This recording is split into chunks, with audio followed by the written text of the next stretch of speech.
मैं सच्ची कहानियाँ सुनाना पसंद करता हूँ, झूठ बोलने से बचता हूँ। मैं आपको 3-4 छोटी छोटी कहानियाँ सुना रहा हूँ। ये सारी कहानियाँ सच्ची हैं, 1-1% सच्ची हैं, पर मैं किसी का नाम नहीं लूँगा। जिनकी कहानी है उनका नाम नहीं लूँगा, उनकी प्राइवेसी का मामला है। पर हाँ, सच्ची कहानियाँ हैं।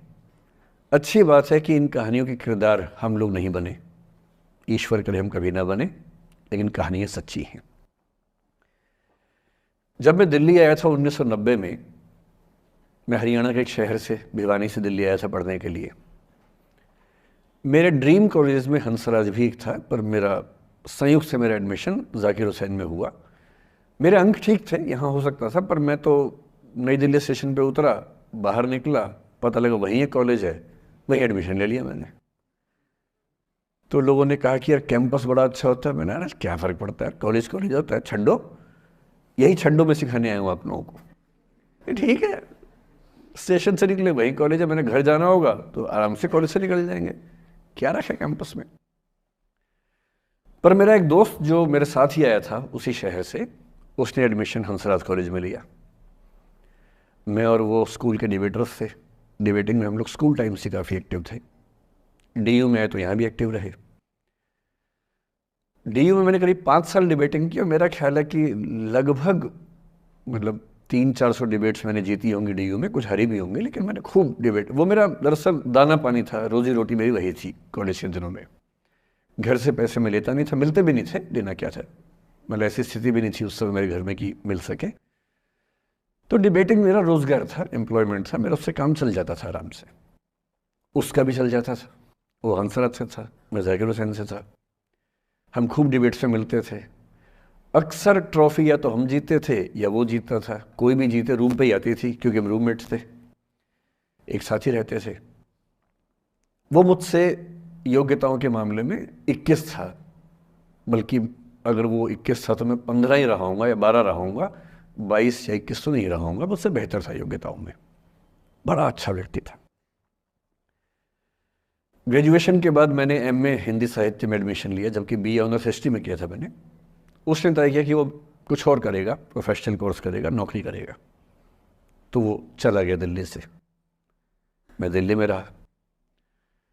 फिर मैं एमए के बाद तैयारी करने लगा यूपीएससी की। तब तक मैं यूजीसी जेआरएफ कर चुका था। पहला अटेम्प्ट दिया, प्रीलिम्स हो गया। मेंस मेरा 96 के मेंस की बात कर रहा हूँ, मेंस शुरू होने वाला था, 2 दिन रह गए थे। करीब 10 दिन पहले वो मेरे पास आया हुआ था दिल्ली में, मिलजुल के अच्छे से बात करके गया था। उन दिनों उसका एक प्रेम संबंध कहीं हमारी ही एक मित्र के साथ चल रहा था। हम सब दोस्त थे, तो उनमें से 2 लोगों का आपस में का अफेयर था। मुझे नहीं पता क्या हुआ, लेकिन मेरे मेन एग्ज़ाम से 2 दिन पहले रात को 12 बजे एक फ़ोन आया और ये बताया गया कि मेरे दोस्त ने फंदा लगा के अपनी जीवन लीला समाप्त कर ली है। वो दिल्ली से दूर था कहीं,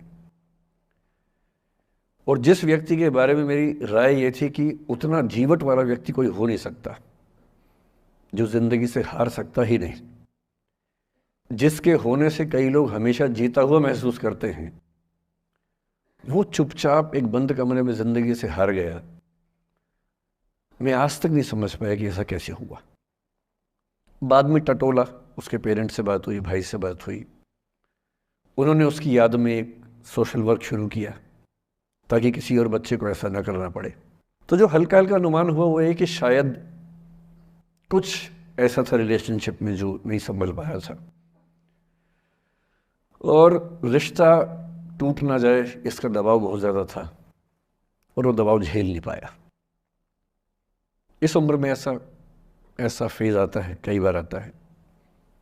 ये एक कहानी है, हंसराज कॉलेज से ही जुड़ी है, इसलिए मैंने सोचा कि वहीं से बात शुरू करूँ। नाम जैसा कि मैंने कहा मैं नहीं बताऊंगा, तो नाम बताने का मतलब भी नहीं। और वो जिसकी मैं कहानी सुना रहा हूँ, आप लोगों के जन्म से पहले की बात है। आप तो सब 21वीं सदी वाले बच्चे होंगे ना, जेन ज़ी होंगे आप सब लोग, तो ये तो बहुत पुरानी बात है। एक दूसरी कहानी सुनाता हूँ। मैं आपको 2-3 कहानियाँ सुनाऊंगा, फिर उन सबका सार निकाल लेंगे एक साथ हम लोग। दूसरी कहानी ये है कि जब मेरा सिलेक्शन हो गया 97 में, 96 अटेम्प्ट में पहली बार में मेरा सिलेक्शन हो गया था, मैं एक्सटेंशन लेके तैयारी कर रहा था और डीयू में मैं पढ़ा भी रहा था उस समय। तब मैं शायद डीएवी कॉलेज में था या अग्रसेन को, मैं 2 जगह पढ़ाया डीयू में, तो उनमें से किसी कॉलेज में पढ़ा रहा था उस समय में। तो उस समय एक लाइब्रेरी है कैंपस में ही, सेंट्रल रेफरेंस लाइब्रेरी, आप जानते होंगे, CRL बोलते हैं, जो विवेकानंद जी की स्टैच्यू है उसके सामने ही वो लाइब्रेरी है। उस लाइब्रेरी में नीचे सब बैठ के पढ़ते हैं और टॉप फ्लोर पे रिसर्च फ्लोर है जहाँ MPhil PhD वाले बच्चे पढ़ते हैं। मैं उस समय शायद PhD कर रहा था या MPhil खत्म हुई थी, वहीं बैठता था, पढ़ता था रोज़। कई दोस्त पढ़ते थे हम लोग वहाँ। हम सुबह 8 बजे लाइब्रेरी खुलते ही वहाँ घुसते थे, रात को 1 बजे निकलते थे लाइब्रेरी बंद होने के समय। तो वहाँ एक छत थी, छत पे छोटी सी कैंटीन थी जहाँ हम लोग जब जब बोर होते थे दिन में 3-4 बार जाके चाय पीते थे। चाय पी ली, बिस्किट खा लिया, थोड़ी गप्पे मार ली, वो सब वहाँ करते थे। तो वहाँ मेरे बहुत सारे दोस्त थे, उनमें से कई लोग अब बहुत सीनियर सिविल सर्वेंट्स हैं, कुछ लोग प्रोफेसर्स हैं डीयू में। 2 बच्चे थे मुझसे जूनियर, 3-4 साल जूनियर थे, बड़े प्यारे बच्चे थे। मुझे उस समय तक पढ़ाई लिखाई का शौक अच्छा खासा हो गया था, तो वो रोज़ मेरे साथ बैठते थे केवल बात करने के लिए, किसी मुद्दे पर बहस करनी है तो बहस होती थी, समझते थे। फिर मुझे पता लगा कि वो दोनों रिलेशनशिप में हैं, रिश्ते में हैं, दोनों ने शादी भी कर ली। उनकी योजना डीयू में पढ़ाने की थी या सिविल सर्विस की भी थी शायद, पता नहीं। मेरा इंटरेक्शन बहुत ज़्यादा उसके बाद रहा नहीं उनसे, क्योंकि मैं सर्विस में चला गया था। इतने जिज्ञासु बच्चे थे दोनों, इतने जिज्ञासु कि उनसे मिलकर तबीयत खुश हो जाती थी, कि हर चीज़ जानने का मन करता था उनका, हर विषय पढ़ने का मन करता था। एकदम जीवन से भरे हुए बच्चे, आंखों में चमक ऐसे।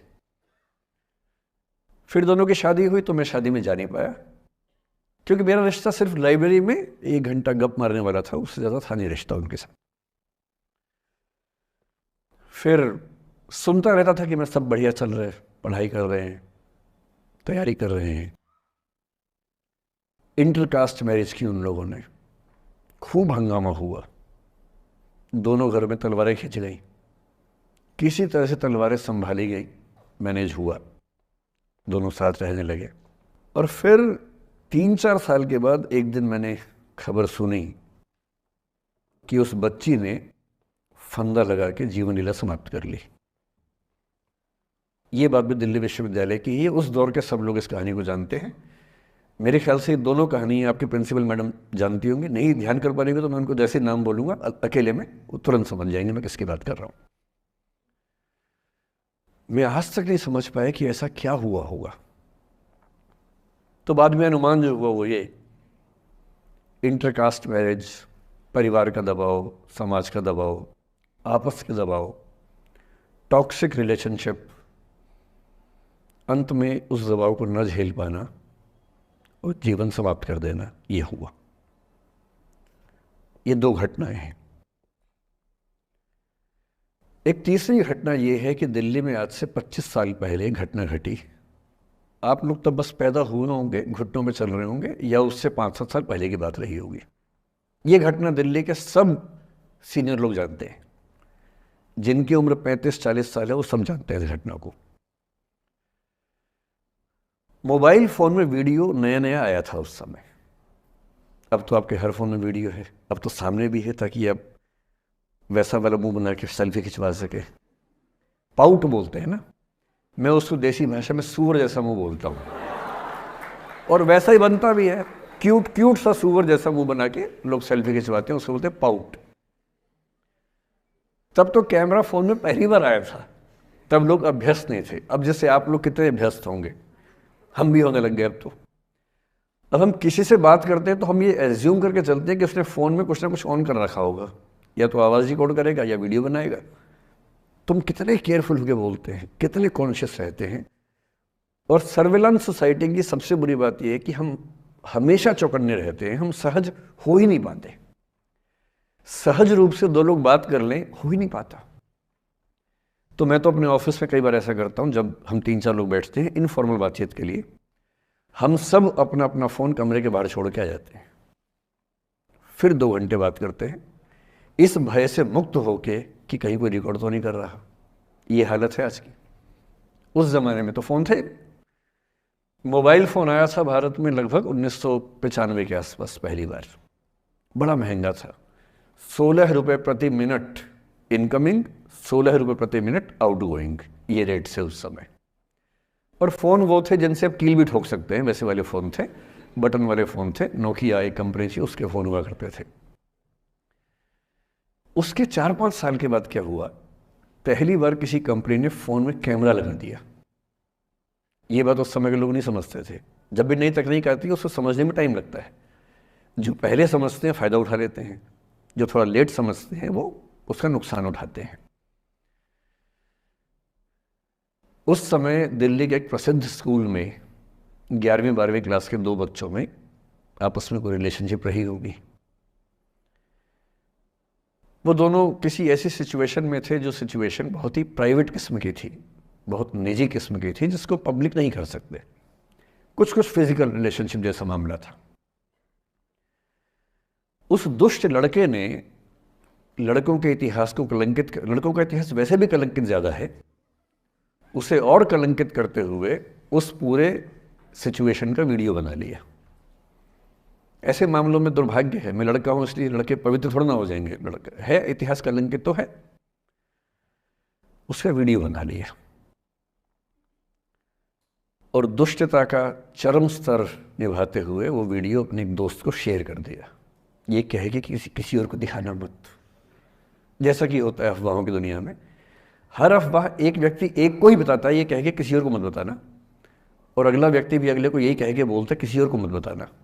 और इस तरह से पूरे शहर को खबर होती है और सबको लगता है कि सिर्फ मुझे पता है।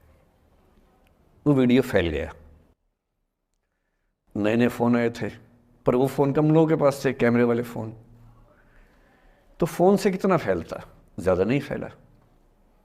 लेकिन उस समय दिल्ली की एक कुख्यात मार्केट हुआ करती थी, पालिका बाज़ार, अभी भी है, पर तब वो कुछ और कामों के लिए कुख्यात हुआ करती थी। अब तो कपड़े मिलते हैं, तब कपड़ों के साथ कई चीज़ें और मिलती थी वहाँ। जैसे गंदी फिल्मों की सीडी चाहिए हो तो वहाँ मिलती थी, ग्रे मार्केट में, चोरी छिपे। इस वीडियो को सीडी में कन्वर्ट करके लोगों ने वहाँ से खरीदा, लाखों करोड़ों की संख्या में।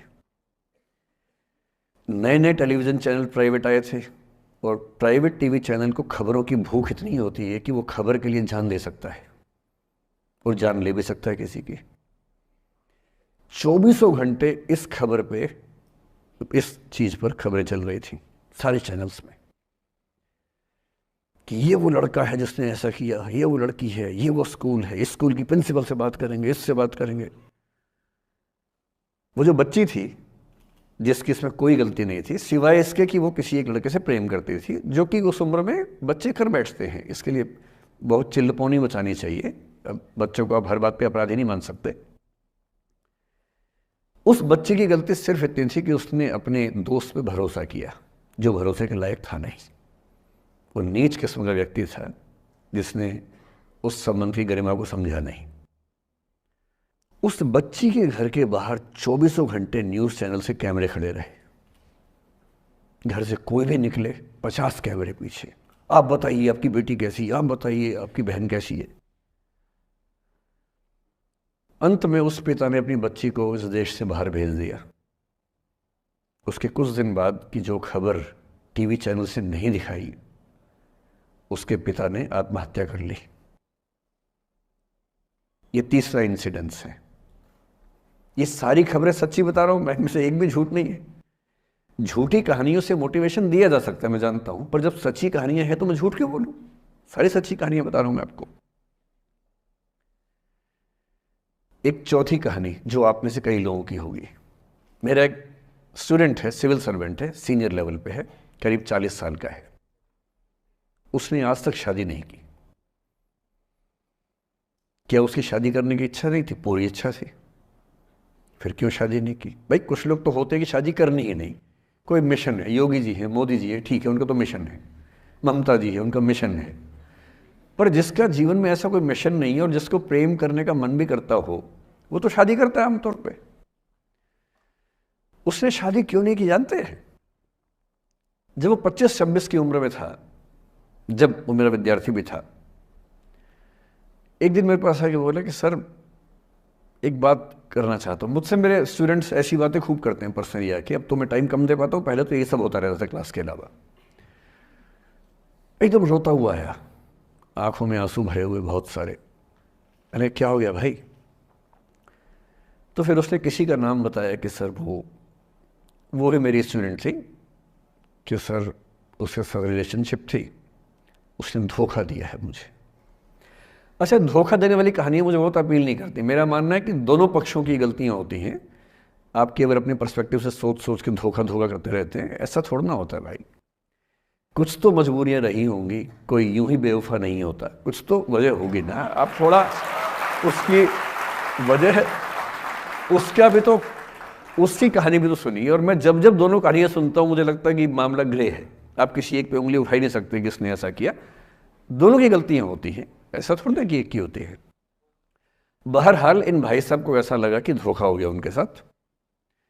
तो मैंने कहा चलो कोई बात नहीं यार, हो गया तो हो गया, तू नहीं कोई और सही, ऐसा क्या है। इतनी बड़ी दुनिया है, 8 अरब की आबादी अब है, उस समय भी 6-7 अरब तो थी। मैंने कहा 3.5 अरब 350 करोड़ में कोई तो होगी तुम्हारे लिए, ऐसा क्या है, कोई और देखेंगे। पर वो थोड़ा ज़्यादा सेंटिमेंटल था उस समय। धीरे धीरे पता नहीं उसके मन में क्या बैठ गया, उसके मन में ये बैठा कि दुनिया की सारी लड़कियां धोखेबाज होती हैं। ऐसे मूर्खों की कमी नहीं है दुनिया में, ऐसे बहुत मूर्ख हैं। दर्शन की दुनिया में इसे अवैध सामान्यीकरण कहते हैं, इलिसिट जनरलाइजेशन। इसका मतलब बहुत छोटे सैंपल के बेस पे ये समझ लेना कि ये थियरी पूरे ब्रह्मांड पर लागू होती है। एक लड़की ने धोखा दिया, मान लीजिए धोखा दिया, धोखा इसने दिया कि उसने दिया कि किसी ने दिया, जो भी कहानी हो, एक सैंपल से ये मान लेना कि सब ऐसे होते हैं। और उसके बाद से उसने कम से कम 10 बार कोशिश की, 10 लोगों से मिला, बातचीत की शादी के लिए। डेटिंग तो क्या करेगा 40 की उम्र में, लेकिन हाँ बातचीत करके देखा कि शायद रुचियाँ मिल जाएं, स्वभाव मिल जाए तो शादी के बारे में सोचें। हर बार 3-4-5 मीटिंग के बाद वापस हट जाता है। अब तो मैंने पूछना बंद कर दिया है। जब तक मैं पूछता था, बोलता था कि सर 3-4 मीटिंग के बाद लगता है कि ये भी वैसी ही है। मैंने कहा भूल जाओ भाई, उससे भूल जाओ, बात खत्म हो गई। उसके बच्चे घूम रहे हैं आजकल स्कूल में, अब तुम कम से कम शादी तो कर लो। वो भाई साहब आज तक अकेले हैं, और अब तो बाज़ार में मूल्य भी कम हो गया उनका, अब विकल्प भी ज़्यादा नहीं मिलते हैं। अब जो विकल्प मिल रहे हैं वहाँ उसकी रुचि और कम हो गई है। तो पूरी संभावना है कि वो जीवन अकेले ही गुजरेगा अब उसका। एक अंतिम एग्जाम्पल देके फिर मैं निष्कर्ष की तरफ बढ़ूंगा।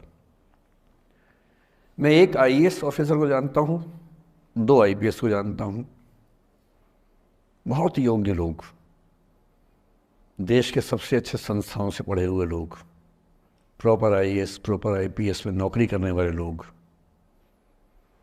और इन तीनों ने अपना जीवन समाप्त कर लिया नौकरी में रहते हुए। क्यों? क्योंकि नौकरी और घरेलू जो दुविधाएं थी उनको झेल नहीं पा रहे थे, ना झेल पा रहे थे, ना भूल पा रहे थे। लेट गो नहीं कर पाए तो गिव अप कर दिया।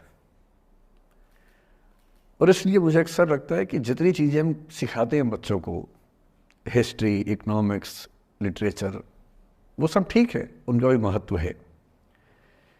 शायद उससे ज़्यादा महत्व इस चीज़ का है कि ये समझें कि अपने इमोशंस को कैसे मैनेज करना है।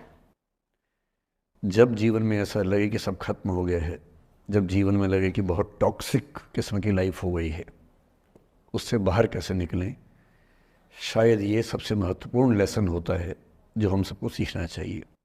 मैंने कहीं से सीखा नहीं है, ना मैंने ऐसी किताबें पढ़ी हैं। हालांकि मैंने 2 किताबें मंगवाई हैं पिछले हफ्ते, पढ़ी नहीं है अभी तक, तो मैं किताबों के बेस पे नहीं जानता कैसे सीखते हैं, लेकिन ज़िंदगी से तुम सीख सकते हैं।